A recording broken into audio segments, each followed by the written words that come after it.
Hello, everyone, and welcome back to the Daily 8 here on the News 8 Live Desk. I'm your host, Phil Pinarski. Happy to finally be back with you all after the long holiday break and missing yesterday. We're, of course, going to be bringing you the top 8 stories of the days we do every single day here on the Daily 8. I do want to quickly thank Madeline Bursma for filling in for me yesterday. She did a great job.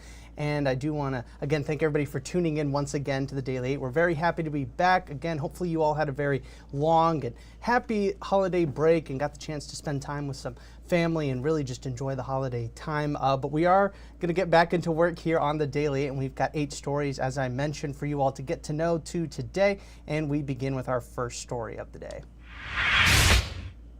A man from Kent City was sentenced to prison on Monday after he was convicted of sexually assaulting a girl repeatedly for several years while being HIV positive. 31-year-old Christopher Haggerty was found guilty of multiple crimes back in November, including first-degree criminal sexual conduct and engaging in intercourse with an uninformed partner while being tested positive for HIV. The victim told investigators that these crimes began when she was just 5 or 6 years old. Haggerty reportedly told the victim that if she did tell the police that she would, quote, go to hell. Haggerty is now has been sentenced to 25 to 60 years in prison for those crimes.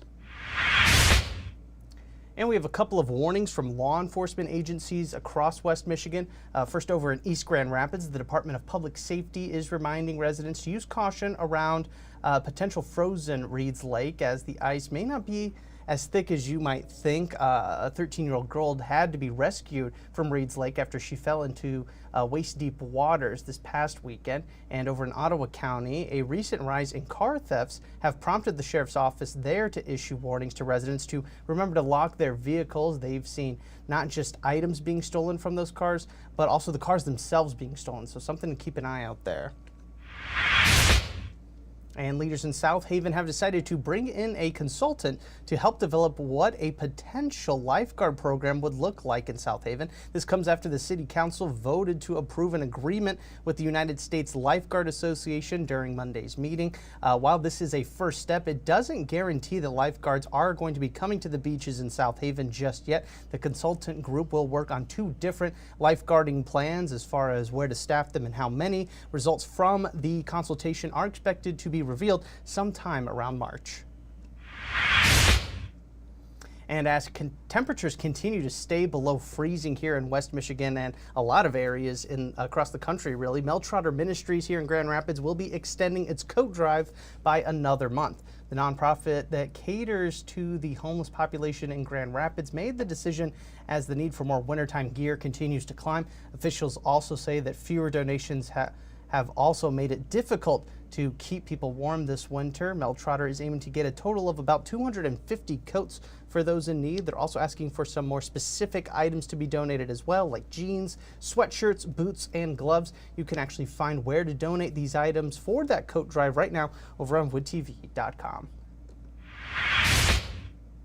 And for those of you Lions fans that are still reeling from Sunday's big win over the Minnesota Vikings, then you'll want to listen up to this next story. The team's We Want More tour bus is actually coming to West Michigan tonight. It's just one of the few stops that the tour will be making ahead of the playoffs for the Lions. The bus brings games, plenty of photo opportunities for fans to take part in. The bus will actually be at the Score in Plainfield Township from 6:45 to 8:30 tonight, and will be in Ann Arbor on Wednesday and Windsor later on this week.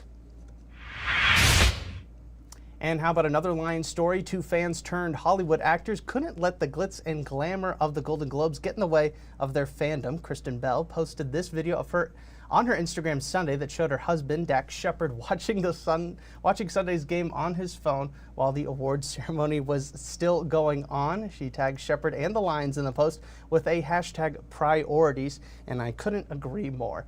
Let's step aside now and get you a look at your forecast for today. Here's Storm Team 8 meteorologist Matt Kirkwood. No big system heading our way, and today's going to be one of the quieter days in the 8-day forecast. Just a stray flurry or two, just a lot of clouds in place. And overall, after that big system across the United States has now exited into the Atlantic, really not much to talk about behind it. Just a lot of cold. That will change later in the week, especially in the southern part of the United States. For us, I just put a couple snowflakes in to represent a passing flurry or two. That's essentially it. Sunset time, we keep adding on to that, 5:25 now.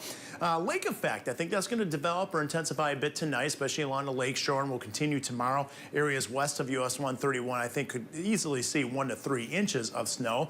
Then a couple clipper systems coming in, one on Friday and another one looks like on Sunday. In that time frame, it could be an area-wide, a couple inches of snow here and there. But overall, the theme is cold, but not a whole lot of snow. No big storm systems heading our way.